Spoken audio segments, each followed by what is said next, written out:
এখানে বিভাগ লিখবে, ক না খ বিভাগ, এবং এখানে কিন্তু ক্রমিক সংখ্যা বা ক্লাসের রোল লিখবে। এগুলি লেখার পর আমরা প্রশ্নের দিকে যাব। প্রথম প্রশ্ন আমাদের কি বলেছে আমরা দেখে নেব।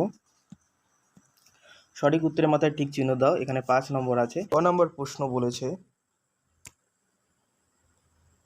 মাটির উপরে উঠে যায় ঠেসমূল না শ্বাসমূল।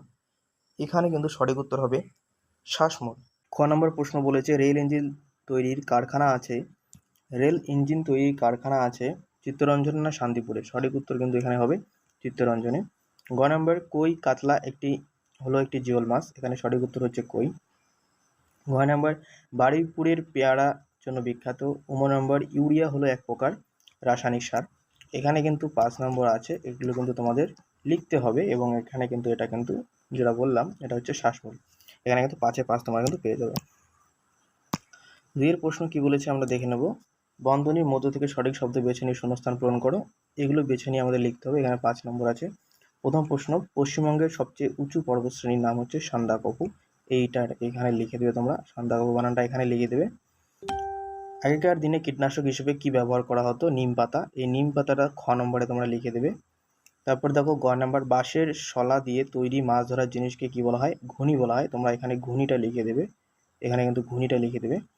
এবং এখানে কুলিক নদীর পাড়ে ড্যাশ পোখরালয় আছে, এটা কিন্তু কুলিক পোখরালয় আছে, কুলিক বানানটা এখানে লিখে দেবে। নম্বর পাহাড়ি অঞ্চলে সিঁড়ির মতো জমি তৈরি করে চাষ করাকে কি বলা হয়? ধাপ চাষ বলা হয়। এই ধাপ চাষটা এর মতো বেঁচে থাকলো, এখানে কিন্তু ধাপ চাষ হবে। এখানে কিন্তু 5 নম্বর আছে, এগুলো ভালো করে দেখবে। 3 যে প্রশ্নগুলি আছে আমরা দেখে নেব। জেলা আছে, এদিকে সদর শহর আছে, এদিকে জেলা আছে, এগুলো মেলাবো আমরা। পূর্ব মেদিনীপুর যেটা আছে সেটা পূর্ব মেদিনীপুরে হচ্ছে তমলুক হবে, ঠিক আছে। মালদার হচ্ছে তোমাদের ইংলিশ বাজার হবে। উত্তর দিনাজপুর যেটা রয়েছে উত্তর দিনাজপুরে রায়গঞ্জ হবে। নদিয়ার হচ্ছে কৃষ্ণনগর হবে, এবং উত্তর চব্বিশ পরগনা হচ্ছে বারাসাত হবে। এখানে কিন্তু 5 নম্বর আছে, এটা কিন্তু ভালোভাবে দেখবে। এবার আমরা 4 প্রশ্ন দিকে যাব। সত্য মিথ্যা আমাদের লিখতে বলেছে। ঠিক বাক্যের পাশে সত্য এবং ভুল বাক্যের পাশে মিথ্যা লেখো, এবং এখানে 5 নম্বর আছে। প্রথম প্রশ্ন বেশি পরিমাণে রাসায়নিক সার ব্যবহারের ফলে জমির উর্বরতা বাড়ে, এটা কিন্তু মিথ্যা। এখানে তোমরা মিথ্যা লিখে দেবে। গ নম্বর গঙ্গা হলো একটি নিত্যবহ নদী, এটা কিন্তু সত্য, এখানে সত্য লিখবে, ঠিক আছে। এবার গ নম্বর শাল গাছের জঙ্গল দেখা যায় হাওড়া জেলায়, ঠিক আছে। এটা কিন্তু শাল গাছের জঙ্গল দেখা যায় হাওড়া জেলায়, এটাও কিন্তু সত্য, ঠিক আছে। পশ্চিমবঙ্গের সুন্দরবনে 135টি দ্বীপ আছে, এটাও সত্য। এবং শিলিগুড়ি হলো বক্সা হরণের প্রবেশদ্বার, এটা কিন্তু মিথ্যা, ঠিক আছে। এবার 5 যেগুলো আছে বাম দিক ডান দিক মেলাও। শিক্ষক দিবস যেটা আছে, শিক্ষক দিবস কিন্তু এটা হবে, এটা সর্বপল্লী রাধাকৃষ্ণন। বিধবা বিভূতি ঈশ্বরচন্দ্র বিদ্যাসাগর। সাধারণতন্ত্র দিবস যেটা আছে সেটা হচ্ছে ভীমরাও রামজি আম্বেদকর হবে। বাঁশের কেল্লা তিতুমির হবে, এবং শিশু দিবস হচ্ছে শিশু দিবস হবে। এবার 6 যে প্রশ্নগুলি আছে আমরা লিখব। কোন জেলায় বেড়াতে গেলে অজয় নদ দেখতে পাওয়া যায়? এটা কিন্তু সঠিক উত্তর হবে পূর্ব বর্ধমান। কি বললাম? পূর্ব বর্ধমান।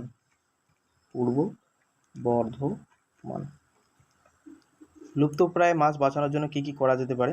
দেখে নাও এটার উত্তর আমরা কিভাবে লিখব। এটার উত্তর আমরা লিখব লুপ্তপ্রায় মাছ বাঁচানোর জন্য কি কি করা যেতে পারে। তোমরা লিখবে লুপ্তপ্রায় মাছ বা রক্ষার জন্য কয়েকটি গুরুত্বপূর্ণ পদক্ষেপ নেওয়া প্রয়োজন।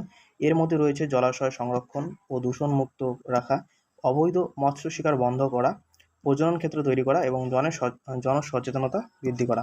এখান থেকে লিখলে কিন্তু হয়ে যাবে। এরপর আমরা দেখে নেব পরের প্রশ্ন। পরে গ নম্বর প্রশ্ন ডিবিসি এর পুরো নাম কি? Damodar valley corporation. দামোদর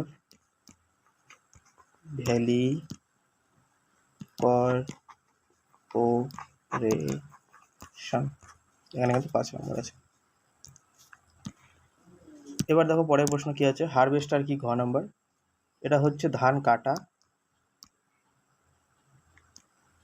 কাটা ও ঝাড়ার আধুনিক